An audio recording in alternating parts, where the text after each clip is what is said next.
আচ্ছা, কখনো ভেবে দেখেছো দরখাস্ত লেখার সময় কোনো কাউকে চিঠি লেখার সময় বিশেষ করে অফিসে বা স্কুলে এই সমস্ত জায়গায় যে দরখাস্তগুলো করা হয়, যে আবেদনগুলো করা হয়, নিবেদনগুলো যে করা হয়, আমরা অনেক সময় না জেনে শুনে কি করে ফেলি, আবেদন কোথায় হবে আর নিবেদন কোথায় হবে সেইটা আমরা ঠিক বুঝতে পারি না, তাই তো?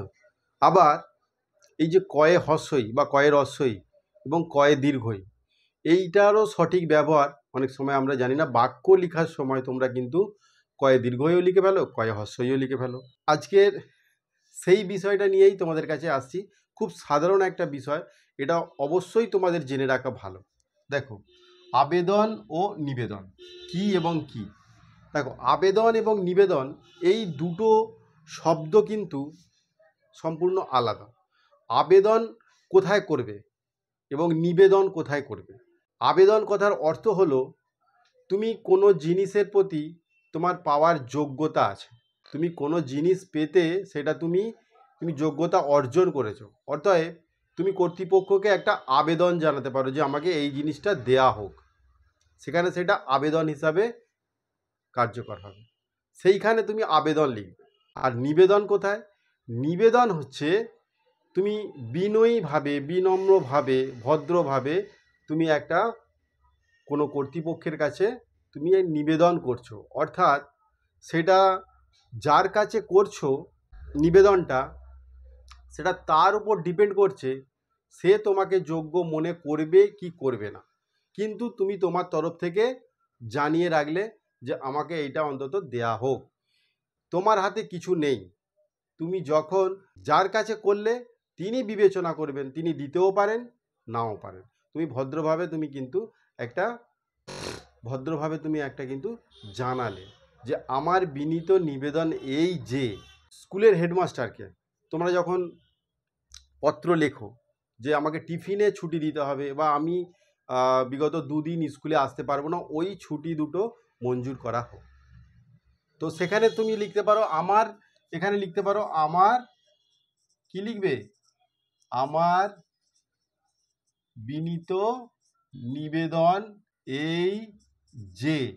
মানে সেখানে তুমি শিক্ষকের কাছে একদম ভদ্র নম্রভাবে তুমি কিন্তু এই প্রস্তাবটা রাখছো যে আমাকে এইটা অন্তত দেওয়া হোক। এবার তার উপর ডিপেন্ড করছে যে এই পরীক্ষার সময় ছুটি দেওয়া যাবে কি যাবে না। তুমি সেখানে কিন্তু এটা করে রাখতে পারো, তুমি আবেদনটা করে রাখতে পারো। প্রধান শিক্ষককে চিঠি লেখার সময় অনেকে ভুল করে ফেলে, তাহলে তোমরা কি প্রথমে লিখবে? মাননীয় প্রধান শিক্ষক, এই কথাটা তোমরা কিন্তু লিখবে। লেখার পর তোমরা তোমাদের স্কুলের যে ঠিকানাটা সেইটা দেবে। ধরো জামিরা বলে একটা গ্রাম আছে, জামিরা হাই স্কুল, গ্রাম হচ্ছে জামিরা, পশ্চিম মেদিনীপুর, এইটা ঠিকানাটা দিলে। দেওয়ার পর এইখানে তোমরা মাঝখানটা লিখবে বিষয়টা অবশ্যই উল্লেখ করা উচিত। কেননা অনেক সময় যারা পদাধিকার থাকে, তুমি পঞ্চায়েতেই বলো, বিডিও অফিসে বলো, এসডিও অফিসে বলো, আর হেডমাস্টারকে বলো, তাদের কাছে অনেক কাজ থাকে, তোমার চিঠি পড়ার মতো হয়তো তাদের সময় নেই।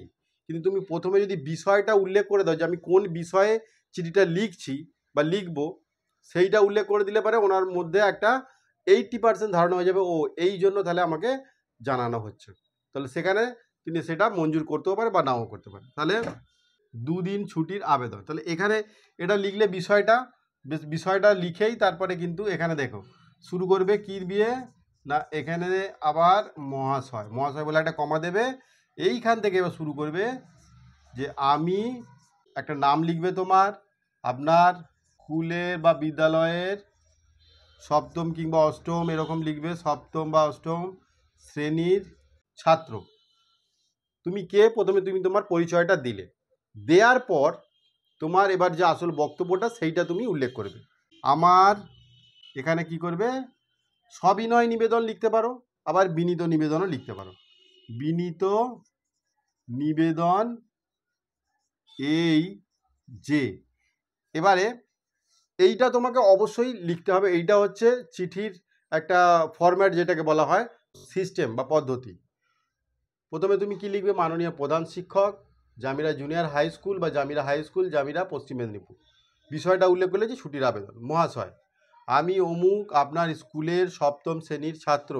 আমার বিনীত নিবেদন এই যে আমি 17 এবং 18 বিগত 17 আমি আগামী 17 এবং 18 তারিখ বিশেষ কাজের জন্য আবেদন জানাচ্ছি। দয়া করে আমার ওই উক্ত দুই দিন আমাকে ছুটি মঞ্জুর করিয়া বাধিত করিবেন। এইভাবে চিঠিটা লিখবে, বক্তব্যটা পুরো লিখবে। লেখার পর লাস্টে কি লিখবে? ইতি বিনীত, আবার বিনীত দিয়ে তোমার নামটা লিখবে, আর এখানে হচ্ছে ডেট। তাহলে এইভাবে তোমাকে নিবেদনটা জানাতে হবে।